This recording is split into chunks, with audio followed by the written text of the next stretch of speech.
আমার হয়ে যাও। আমি তোমার, তুমি আমার, আমি তোমার, একবার কথা দাও নবী তুমি আমার হয়ে, নবী তুমি আমার হয়ে যাও, নবী তুমি আমার হয়ে যাও, নবী তুমি আমার হয়ে যাও। আলী আকবরের গলার মধ্যে একটা তীর মারছি, তীর মাইরা কন্ট্রোলের ছিদ্র করে ফেলাইছে। এবার একবার ইমাম আলী আকবর দৌড়াইয়া তার বাবার কাছে গেছে, যাইয়া ডাক দিয়া, আল্লাহ আকবার শুরু হবে, যাইয়া ডাক দিয়া কয় বাবা গো,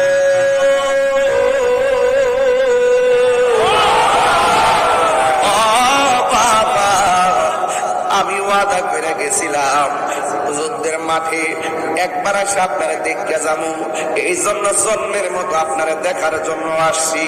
জুরি জুরি কি সুবহানাল্লাহ বলা যাবে না? ইমাম হুসাইন ডাক দিয়া যাওয়ার সময় আমার এত সুন্দর করে বাবা ডাক দিয়া গেছে, এখন দিকে দেখতেছি ডাকটা ভাঙ্গা ভাঙ্গা।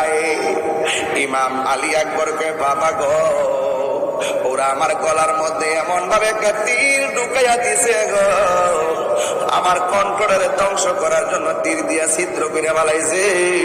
এই জন্য আমি আপনারে ডাকতে চাইলে অর্ধেকটা ডাক আমার গলা দিয়া বাইরে যায়। ও বাবা গো, এই জন্য আপনারা আমি ডাকতে পারি। ইমাম হুসাইন জড়াইয়া ধরে কান্না শুরু করলো। এবার আলী আকবর ডাক দিয়া কে আব্বা আমার আবার যুদ্ধের ময়দানে যাওয়া লাগবে, শাহাদাতের নাজরানা আমার জন্য অপেক্ষা করতেছে। ও বাবা আমার বিদায় দেন, তবে যাওয়ার আগে একটা আবেদন কর্ম রাখবেননি। ইমাম হুসাইনকে বাবারে জন্ম মৃত্যুর জায়গার মধ্যে এসা কি আমার কাছে চাইবা?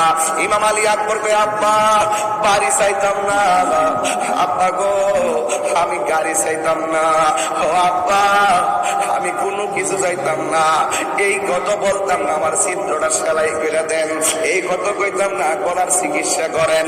ও আব্বা একটা জিনিস আমি চাইবো, আমি যুদ্ধ করতে করতে আমার কলিজাটা শুকায় গেছে, আব্বা আমি দ্বিতীয়বার যুদ্ধের ময়দানে যাওয়ার সময় আপনি আমার গলার মধ্যে এক ফোঁটা পানি দেন না, আমি যেন যুদ্ধের ময়দানে যাই যুদ্ধ করতে পারি। বন্ধুরে বন্ধুরে ও বাবা, ইমাম হুসাইন চোখের পানি ফালায়া কান্দে, আমি কেমন বাবা হইলাম, ও আমি তো কূপের কূপ থেকে পানি আনতে পারলাম না, আমি কেমন বাবা হইলাম, মস্কের পানি আমার সন্তানের মুখে দিতে পারলাম না, আমি কেমন সব বাবা হইলাম, আমি ফুরাতের পানি আইনা দিতে পারলাম না। ইমাম হুসাইন কি উত্তর দিব? ডাক দিয়া বাবা রে, তুমি আমার কাছে পানি চাইছো, তুমি লম্বা হইয়া মাটির মধ্যে শুয়ে যাও, আমি তোমারে পানি দিতেছি, আমি তোমারে পানি দিতেছি, আমি তোমারে পানি দিতেছি, আমি তোমারে পানি দিতেছি। অথচ মস্কের ভিতরে পানি নাই, দিতেছি কথাটা তো মিথ্যা হয়ে যায়, অথচ কুয়ার মধ্যে পানি নাই, দিতেছি কথাটা তো মিথ্যা মিথ্যা হয়ে যায়। আরে ফুরাতের প্রান্তরে যাওয়ার সুযোগ নাই, পানি দিতেছি বইলা মিথ্যা হয়ে যায়, আসমান থেকে বৃষ্টিও পড়ে নাই, পানি দিতে বইলা মিথ্যা হয়ে যায়। কিন্তু আমার নবীর আওলাদ মিথ্যা বলতে পারে না। ডাক দিয়া বলে বাবা রে একটু শুয়ে যাও, মুখটা হা করো, আমি তোমারে পানি দিতেছি। এই কথা বইলা আমার নবী যখন, আমার নবী নাতি হুসাইন যখন বলল একটু মুখটা হা করো, যেই মাত্র মুখটা হা করছে ইমাম আলী আকবর বলেন জগৎবাসীরা রে, জগৎবাসীরা আমি আমার বাবার কাছে পানি চাইছি, আমার বাবা আমার মস্কের পানি দেয় নাই, আমি বাবার কাছে পানি চাইছি, আমার বাবা আমার কূপের পানি দেয় নাই, আমি বাবার কাছে পানি চাইছি, আমার বাবা আমাকে ফুরাতের পানি দেয় নাই। আল্লাহর কসম আমি যখন বাবার কাছে পানি চাইছি বাবা কয় হা কর, আমার বাবা দেখলাম বাবার শুকনা জিহ্বাটা আমার মুখের ভিতরে ঢুকাইয়া দিয়া পুত্রে জন্মের মতো একটু পানি খায়ালো, আমার জিহ্বা ছাড়া আমার কোনো পুঁজি নাই, আমার জিহ্বা ছাড়া আমার কোনো পুঁজি নাই, আমার জিহ্বা ছাড়া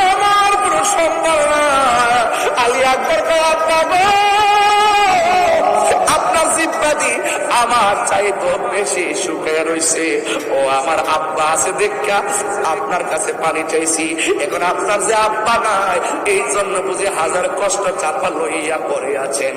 ও বাবা, আর পানি লাগবো না, আমারে বিদায় দেন। আমার জন্য আল্লাহর হাউজে কাউসারের পানি অপেক্ষা করতেছে। আরো বড় করে কন্যা আল্লাহু আকবার। ওই শহর বড় ডাক দিয়া কয়, স্বামী গো, সন্তান মুখের ভিতরে জিহ্বা দিছেন, পানি নাই। একবার তাকায় দেখেন না, আমার স্তনের মধ্যে দুধ নাই। 6 মাসের বাচ্চাটারে আমি কেমনে ফাইলা রাখতাম, কেমনে বুঝাইতাম। গাটটা তো ফালাইয়া দিছে, গাটটা তো ফালাইয়া দিছে, গাটটা তো ফালাইয়া দিছে। আরে এই মুহূর্তে যদি কারবালা হয়তো, আরে কত কয়েকদিন আগে আমি ফিলিস্তিনে খাবার পাঠাইছি, ফিলিস্তিনে আমি নিজে খাবার পাঠাইছি, ফিলিস্তিনে খাবার পাঠাইছি। কেমনে? হাইটটা গেছি কয় না, বাসে গেছি কয় না, ট্রেনে গেছি কয় না। যে প্রযুক্তি আছে সেই প্রযুক্তিতে প্রতিনিধি বানাইয়া খাবার পাঠাইছি, যতটুকু তৌফিক আছে খাবার পাঠাইছি। আরে এই মুহূর্তে যদি ওই মুনাফিকের বাচ্চারা যদি আমার ইমাম হুসাইনের